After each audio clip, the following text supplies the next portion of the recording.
जीव 7 बतालों में जन्म लेके वहां के निवासी बनते हैं। बहुत अच्छा प्रश्न है। आप भागवत जी पढ़ लीजिए, हमारे पुराणों में तो बड़ी विस्तार से व्याख्या है। ये जो सौर मंडल है, इससे नीचे 7 पताल है,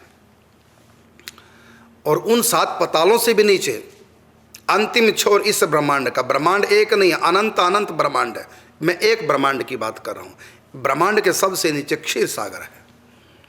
क्षीर सागर के ऊपर फिर 7 लोक हैं, और ये फिर 8वां पृथ्वी लोक है, और 6 ऊपर है। वह लोक, स्वलोक जिसको स्वर्ग कहते हैं, महरलोक, जनलोक, तपलोक और ब्रह्मलोक, 6 ऊपर और 7 नीचे।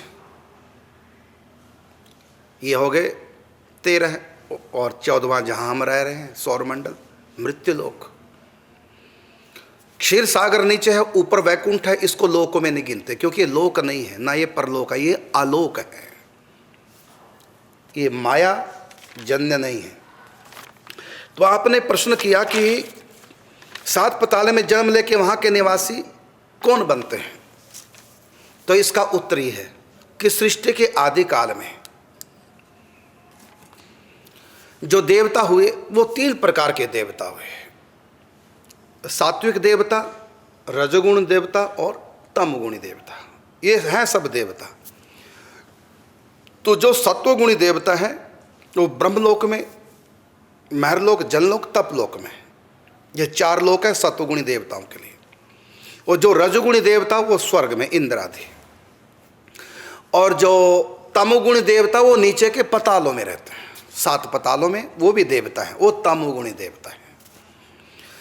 तो सृष्टि, ये सब सृष्टि के आदि काल में जन्म लिए हैं। तो इनके लिए 7 पताल, कहीं नाग जाति के देवता हैं, कहीं रक्ष जाति के देवता हैं, कहीं दनु जाति के, दानव जाति के देवता हैं। राक्षस भी देवता ही हैं।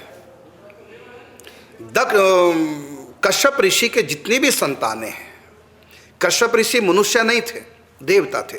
देव ऋषि नारद जी मनुष्य नहीं है, देवता है।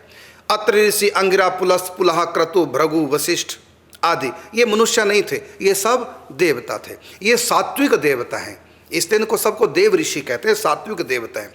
और एक होते हैं रजोगुण देवता, इंद्र आदि। ये इंद्र आदि किसकी? ये भी कश्यप की संतानें हैं, और ये ब्रह्मा जी की संतानें हैं जो मैंने गिनाई। तो सात्विक जो देवता हैं वो सृष्टि की आदि काल में ऋषियों के संतों के रूप में जन्म लेते हैं, ब्रह्मा जी के मानसिक पुत्र। तो ये इनके लिए अलग लोक भी हैं, महरलोक, जनलोक, तपलोक आदि, और कुछ ब्रह्मलोक में भी रहते हैं।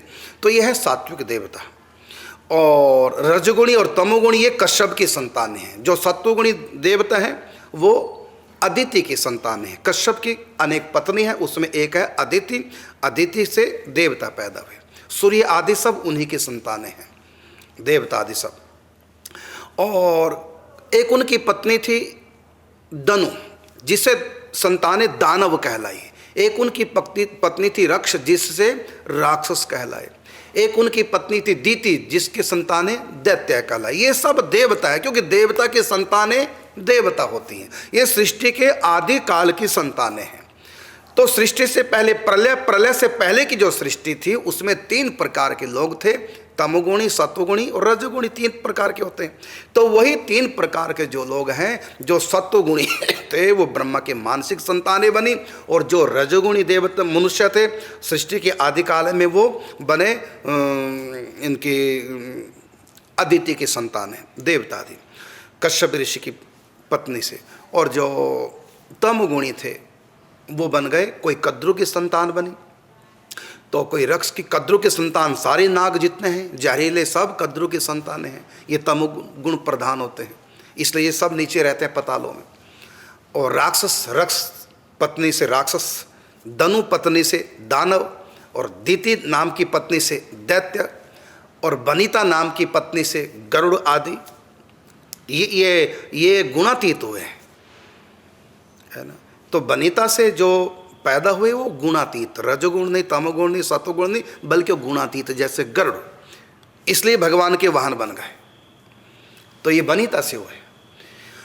तो इस प्रकार ये जो देवियां थी और इनके पति सब के कश्यप ऋषि, तो उससे 2 प्रकार के संतानें हुई, तमोगुणी और रजोगुणी। तो तमोगुणी जो संतानें थी उसमें नाग जाति, दानव जाति, राक्षस जाति और असुर जिनको कहते हैं दैत्य के दैत्य, इन सब के लिए नीचे पाताल 7 बनाए गए, अलग अलग पूर्व जन्म के अधिकार से।